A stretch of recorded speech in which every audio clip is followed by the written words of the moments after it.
হচ্ছে ফার্স্ট গ্লোবালের সাথে আমার এক্সপিরিয়েন্স বলতে গেলে অসাধারণ। আমার মক টেস্ট নেওয়া হয়েছিল অনেকবার, প্রায় 15-20টা আমি মক টেস্ট পেয়েছি। সবারই একটা কনসার্নের জায়গা থাকে যে ভিসা ইন্টারভিউটা কেমন হয়, ওইখানে কি কি কোশ্চেন আস্ক করে। আমি ফার্স্ট গ্লোবাল থেকে ইমন বলছি। তাদের মাঝখানে আজকে আরও একটি সাকসেস স্টোরি নিয়ে উপস্থিত হলাম। আমার সাথে আছে আমার স্টুডেন্ট কৌশিক। কি অবস্থা কৌশিক? ভাই আলহামদুলিল্লাহ, আপনি কেমন আছেন? এই তো আলহামদুলিল্লাহ। ভিসা পেয়ে কেমন লাগছে? ভাই খুবই খুশি লাগছে আর কি। ওকে, সবাইকে তোমার ভিসাটা দেখাও, পাসপোর্টটা। আচ্ছা, আমি দর্শকদের উদ্দেশ্যে এবং তোমার এক্সপিরিয়েন্সটা আমি জানতে চাবো। সো তোমার আসলে এই জার্নিটা কেমন ছিল, শুরু থেকে যদি একটু বলো। জার্নিটা আমার প্রথম থেকে ফার্স্ট গ্লোবালের সাথে ছিল। আমার বাসা যেহেতু পান্থপথ, এখানে অনেক এজেন্সি আছে, তো আমি নাম বলছি না।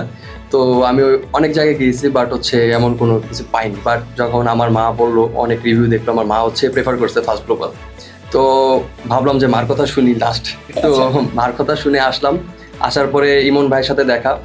আমার যদি ভিসা হয়ে থাকে, first of all credit goes to Emon ভাই। আমাকে সবসময় হেল্প করছে, A to Z। হোয়াটসঅ্যাপে নক দেওয়া, মানে আমার থেকে উনি অনেক বেশি, মানে ওনার ভিসা উনি আমাকে এমন হবে সবসময় সবসময় আমাকে অনেক হেল্প করছে। তারপর হচ্ছে তৌহিদ ভাই, তারপরে নয়ন ভাই আমাকে অনেক হেল্প করছে। আমার হচ্ছে ফার্স্ট গ্লোবালের সাথে আমার এক্সপিরিয়েন্স বলতে গেলে অসাধারণ। আমি ভাষা বলতে পারবো না। আমি যদি এই ভিসাটা পেয়ে থাকি একমাত্র তাদের জন্যই। তারা আমাকে অনেক হেল্প করছে। আর হচ্ছে আমি সবাইকে রেকমেন্ড করবো যে আমার যারা ফ্রেন্ড আছে, আমি সবসময় ওনাদেরকেও, আমার যারা ফ্রেন্ড আছে অলরেডি আমি রেকমেন্ড করছি একজনকে। তো আমি ইমন ভাইকে আবারও থ্যাঙ্কস বলতে চাই, ফার্স্ট গ্লোবালকে থ্যাঙ্কস বলতে চাই আমার এই অ্যাচিভমেন্টটার জন্য। ধন্যবাদ।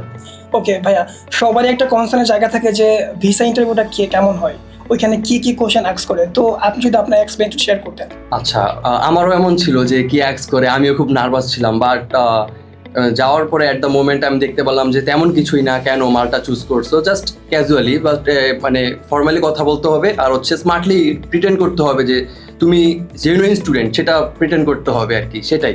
ওকে, তুমি কি কোনো ক্লাস পেয়েছিলে আমাদের গেট থেকে? হ্যাঁ, এটা হচ্ছে, এটার জন্য ইমন ভাইকে থ্যাঙ্কস দিব। ইমন ভাই আমাকে বলতো কেন ক্লাস করি না। আমি ক্লাস করতাম না, জব করতাম, তো ক্লাস কেন করি না। আমাকে ক্লাস করার জন্য আমার মক টেস্ট নেওয়া হয়েছিল অনেকবার, প্রায় 15-20টা আমি মক টেস্ট পেয়েছি। প্লাস হচ্ছে আমাকে শিট দেওয়া হয়েছিল, সব কিছু ওইখান থেকে কমন পড়েছে আর কি। তো ওকে, সো যারা আসলে ইন্টারভিউটা নিয়ে একটু টেনশন করছেন বা টেনশনে আছেন যে কি হবে, কি আস্ক করে, তো আসলে এটা নিয়ে ওয়াইস হওয়ার কিছু নাই। কারণ আপনার যে স্টুডেন্ট প্রোফাইলটা থাকবে বা যে ফাইলটা দিবেন জমা, তো ওইখান থেকে আপনাকে বেস করে কোশ্চেনগুলো করে। সো জাস্ট একটু কনফিডেন্ট থাকলেই হয় আসলে। আর আমরা তো প্রপার গাইডের জন্য ফার্স্ট গ্লোবাল সবসময় থাকবে ইনশাল্লাহ। সো যদি কারো প্রয়োজন পড়ে যে আমার স্টাডি পারপাসে, আমাদের গাইড নেবেন বা আমাদের কাছে আসবেন, ফার্স্ট গ্লোবালের কাছে আসবেন। সো আর চাইলে আপনি কৌশিক ভাইয়ের সাথে কথা বলতে পারেন যে কৌশিক ভাইয়ের কী এক্সপিরিয়েন্স ছিল, ওনার সাথে কন্ট্যাক্ট করতে পারেন। আর আমাদের তো অফিসের ঠিকানা দেওয়াই থাকবে। সো সরাসরি চলে আসতে পারেন আমাদের সাথে আমাদের কনসালটেন্সি নিতে। থ্যাংক ইউ সবাইকে। আসসালামু আলাইকুম।